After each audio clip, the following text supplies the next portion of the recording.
اس کے برعکس آپ دوسری اپروچز دیکھیں، مثال کے طور پر مذہب کی یا میٹا فزیکل اپروچ دیکھیں تو وہ ہمیں یہ بتاتی ہے کہ جو سماج میں تبدیلیاں رونما ہوتی ہے اس کے پیچھے میٹا فزیکل کازز بھی بہت زیادہ ہوتے ہیں۔ انسان کی جو اخلاقیات ہے وہ بھی بہت اہم رول پلے کرتی ہے۔ اگر آپ یہودیوں کی تاریخ کا مطالعہ کریں تو اس میں جا بجا ہمیں یہی ملتا ہے کہ کیونکہ یہودی جو ہے بت پرستی میں مبتلا ہو گئے تھے، کیونکہ یہودیوں نے انبیاء کو قتل کیا، کیونکہ یہودیوں نے انبیاء کی توہین کی، یا پھر چونکہ انہوں نے خدا سے جو ایک استوار کیا تھا عہد اس کو توڑ دیا، اس لیے وہ ذلیل و خوار ہو گئے یا اس لیے وہ زوال کا شکار ہوئے۔ تو یہاں پر جو کاز بیان کیا جا رہا ہے وہ کیا بیان کیا جا رہا ہے؟ وہ ایک میٹا فزیکل یا آپ کہہ سکتے ہیں کہ سپر نیچرل کاز بیان کیا جا رہا ہے، جبکہ مارکسسٹ تھیوری جو ہمیں بتا رہی ہے تاریخ کے محرک کے بارے میں وہ ایک مادی محرک کا بیان کر رہی ہے۔ اب ظاہر سی بات ہے کہ اس کے علاوہ اور بھی بہت ساری اپروچز ہیں۔ مثال کے طور پر ہم حدیث میں یہ پڑھتے ہیں کہ پیارے نبی صلی اللہ علیہ وسلم نے فرمایا، مفہوم ہے حدیث کا، کہ اس کتاب کے ذریعے قوموں کو عروج ملتا ہے اور اسی کتاب کے ذریعے قوم جو ہے وہ شکست سے دوچار ہوتی ہے یا زوال کا شکار ہوتی ہے۔ اس کتاب سے مراد قرآن مجید ہے۔ پریکٹیکل اپروچ ہے، یعنی کہ آپ اس کو میٹا فزیکل اور ایک جو پریکٹیکل اپروچ کے درمیان کی چیز کہہ سکتے ہیں کہ جو آسمان سے ہدایت اتری ہے، جب تک کوئی قوم اس کو فالو کر رہی ہوگی تو وہ ترقی حاصل کرے گی، اور جب اس کو فالو نہیں کرے گی تو وہ ترقی حاصل نہیں کرے گی۔ اب اس میں یہ لازمی نہیں ہے کہ وہ قوم خدا کا نام لے کر ہی اس قانون کو فالو کر رہی ہو۔ مثال کے طور پر اگر کہیں پر نظام عدل نافذ ہو جاتا ہے تو اس کے جو نتائج ہیں، اس کے جو اثرات ہیں وہ معاشرے کے اندر لازمی طور پر آئیں گے، چاہے وہ خدا کا نام لے کر نافذ کیا گیا ہو یا پھر خدا کا نام لیے بغیر نافذ کیا گیا ہو۔ تو خدا نے ایک قانون بنا ہوا ہے اور اس کے تحت پوری دنیا چل رہی ہے۔ تو بہت سارے ایسی اپروچز ہیں، اور کیونکہ یہ ہمارا موضوع نہیں ہے تو اس وجہ سے ہم مزید اس کے اوپر بات ابھی نہیں کر رہے۔ پھر اس کے علاوہ جو دوسرا ایک پہلو ہے جو تاریخ نگاری میں دیکھا جاتا ہے وہ یہ ہے کہ ہسٹری کیسے لکھی جاتی ہے، کن چیزوں کا ہسٹری لکھتے ہوئے خیال رکھنا چاہیے، ہسٹری کے سورسز کیا ہوتے ہیں، اور ہسٹری کے جو میتھڈز ہوتے ہیں یا اس کی جو سٹیپس ہیں وہ کیا ہیں۔ مثال کے طور پر کلاسیفیکیشن ہے یا پھر جنرلائزیشن ہے، اور جو ڈیفرنٹ لیولز کے اوپر کام کیا جا رہا ہوتا ہے، یہ تمام کی تمام چیزیں ہسٹوریوگرافی کے اندر آ جاتی ہے۔ کلاسیفائنگ دا ہسٹری کی بھی ایک بہت امپورٹنٹ چیز ہے کہ آپ ہسٹری کو کس کیٹیگری کے اندر تقسیم کر رہے ہیں۔ کوئی بھی جب پیس آف انفارمیشن ہمیں ملتی ہے ماضی کے متعلق تو سب سے پہلے ہم اس کی جنرلائزیشن یا کلاسیفیکیشن کر رہے ہوتے ہیں کہ اس کو کس خانے کے اندر رکھنا ہے، اور آپ دیکھیں کہ اس کا جو اثر ہے وہ معاشرے پر بہت زیادہ پڑ رہا ہوتا ہے، صرف اور صرف کلاسیفیکیشن کے ذریعے۔ میں آپ کو اس کی ایک بڑی زبردست مثال دوں۔ ایک بہت مشہور کتاب ہے the history of British India, اور یہ کتاب لکھی ہے جیمز مل نے۔ اس کتاب میں انہوں نے تاریخ بیان کی ہے ہندوستان کی، اور جانے کہ جب انگریزوں کے دور میں کسی بھی انسان کو یہاں پر کسی بڑے عہدے پر لگایا جا رہا ہوتا تھا اور وہ تعلیم حاصل کرتا تھا تو اس کو بطور ٹیکسٹ بک یہ کتاب پڑھائی جاتی تھی۔ اب اس کتاب میں بظاہر تو صرف انڈیا کی ہسٹری بیان کی گئی ہے، لیکن اس تاریخ کی جو کلاسیفیکیشن بیان کی گئی ہے اس نے پوری جو بر صغیر کی جو قوم ہے اس کا مزاج ہی بدل کر رکھ دیا۔ یہ واقعہ کچھ اس طرح سے ہوا کہ اس نے اپنی کتاب میں، جو کہ بہت ہی پر اثر کتاب تھی،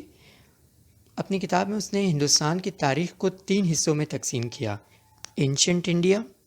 میڈیول انڈیا اور ماڈرن انڈیا۔ اینشنٹ انڈیا یعنی کہ قدیم ہندوستان، اور قرون وسطیٰ کا ہندوستان، اور عصری ہندوستان یا جدید آپ اس کو ہندوستان بھی کہہ سکتے ہیں۔ لیکن اس کے ساتھ اس نے اس کے آلٹرنیٹس بھی بیان کیے، اس کی مترادف اور بھی اصطلاحات لے آیا۔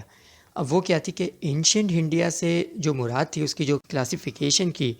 وہ یہ تھی کہ اینشنٹ انڈیا وہ انڈیا ہے جو کہ ہندوستان میں مسلمانوں کی آمد سے پہلے کا ہندوستان تھا۔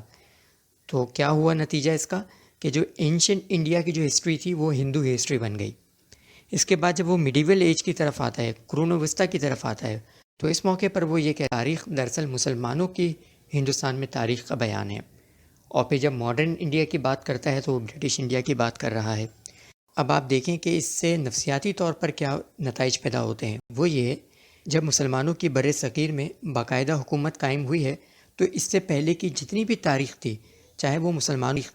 چاہے وہ مسلمانوں کی ہندوستان میں تاریخ ہی کیوں نہ ہو، لیکن اس کا رشتہ جڑ جاتا ہے براہ راست ہندو مذہب کے ساتھ۔ تو اب مسلمان جو ہے اپنی جذباتی وابستگی یا ایک نفسیاتی جو ایک تعلق ہوتا ہے وہ اس تاریخ کے ساتھ نہیں جوڑ سکتا، بھلے اس کے آباء و اجداد اسی دھرتی پر پیدا ہوئے ہو، یہیں پر مدفون ہو، ساتھ اپنا تعلق نہیں جوڑ پاتا۔ اور جیسے ہی ہندوستان میں مسلمانوں کی حکومت شروع ہوتی ہے تو مسلمان شعوری طور پر یہ سمجھتا ہے کہ ہاں ہماری تاریخ یہاں سے شروع ہوتی ہے، چاہے وہ تاریخ مسلمانوں کی نہیں بلکہ ترکوں کی تاریخ ہو یا افغانیوں کی تاریخ ہو یا پھر مغلوں کی تاریخ ہو، تو ایک مذہبی طور پر تقسیم کر دی گئی۔ پھر اس کے بعد جب آگے کی اگر ہم بات کریں، ماڈرن ایج کی بات کریں، تو اس میں اس نے کہہ دیا برٹش انڈیا۔ تو اس نے دراصل لاشعوری طور پر یہ پیغام دیا ماڈرن انڈیا دراصل برٹش انڈیا ہے۔ ایک تو اس سے ان کا جو تسلط ہے وہ اس کی جسٹیفیکیشن ہو جاتی ہے، اور دوسری طرف نفسیاتی طور پر بھی یہ رجحان قائم ہو جاتا ہے کہ جو ماڈرنٹی ہے انڈیا کے اندر وہ برٹش کے زیر اثر رہے گی ہمیشہ۔ اب یہ جو تقسیم پیدا کی نا ہسٹورین نے، جیمز مل نے، اس کی وجہ سے یہ مسئلہ پیدا ہوا کہ جتنے بھی ہندو بادشاہ تھے وہ سب کے سب ہندوستانی یا بر صغیر پاک و ہند کے بادشاہ ہونے کے بجائے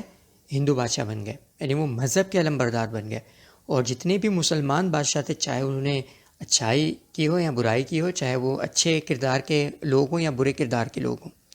وہ کیا بن گئے؟ لٹیرے بن گئے یا پھر ولی بن گئے، یعنی ہندوؤں کے نزدیک لٹیرے بن گئے، مسلمانوں کے نزدیک وہ بنیاد پر تاریخ کی تقسیم ہوئی، اور اس کے کچھ اثرات بھی ہماری تاریخ میں رونما ہوئے ہیں، ہمارے سماج میں اس کے اثرات موجود رہے ہیں۔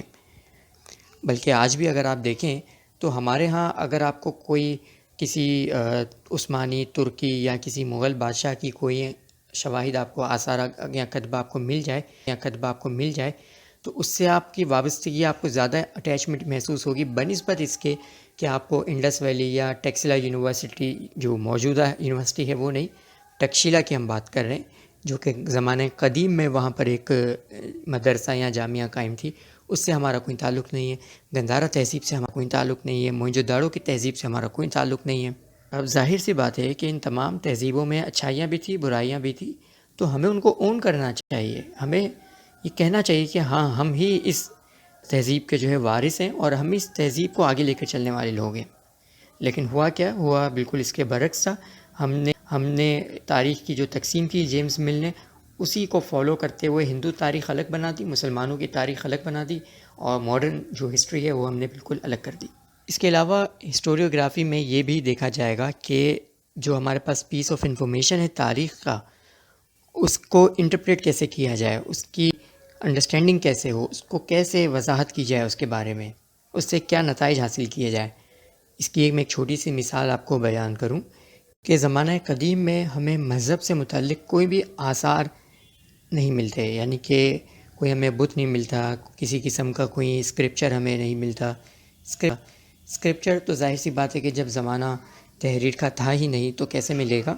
لیکن ہمیں کوئی بت وغیرہ نہیں ملتے۔ اور جیسے ہی مختلف خطوں میں تہذیبوں کا ظہور ہوتا ہے تو ہمیں مختلف بتوں کے آثار بھی ملتے ہیں۔ تو بہت سارے مورخین نے اس سے یہ نتیجہ اخذ کیا کہ جب سے یہ بت مل رہے ہیں، جس زمانے سے ہمیں بتوں کے آثار مل رہے ہیں، اس سے پہلے انسان مذہب سے ہی بالکل عاری تھا، یعنی انسان کسی مذہب کو فالو ہی نہیں کرتا تھا۔ اب ایک نتیجہ تو یہ ہے کہ ایبسنس آف انفارمیشن کو ایک نتیجہ قرار دے دیا۔ اسی ایبسنس آف انفارمیشن سے ہم یہ بھی تو خیال کر سکتے ہیں کہ اس سے پہلے انسان خالصتاً توحید کا قائل تھا۔ انسان کیونکہ بت پرستی کرتا ہی نہیں تھا، اس وجہ سے بت بھی نہیں بنائے گئے، یہ بھی نتیجہ اخذ کیا جا سکتا ہے۔ اب آپ دیکھیں کہ ایک انفارمیشن کی ایبسنس یعنی غیر موجودگی سے جب دو نتائج حاصل کیے جا سکتے ہیں، تو جب انفارمیشن موجود ہوگی تو کیا اس سے نتیجے دو حاصل نہیں کیے جا سکتے؟ اور ایسا ہوتا ہے، ایک اتباع کو ایسی چیز ملتی ہے تو مورخین کے یہاں اس حوالے سے بہت سارے اختلافات رونما ہوتے ہیں۔ یہی وجہ ہے کہ جب ہم ہسٹوریوگرافی کی بات کرتے ہیں تو اس میں ہم ریلیٹ بھی کرتے ہیں چیزوں کو، کمپیئر بھی کرتے ہیں، اس کے اسباب اور عوامل تمام پہلوؤں کو جائزہ لینے کی کوشش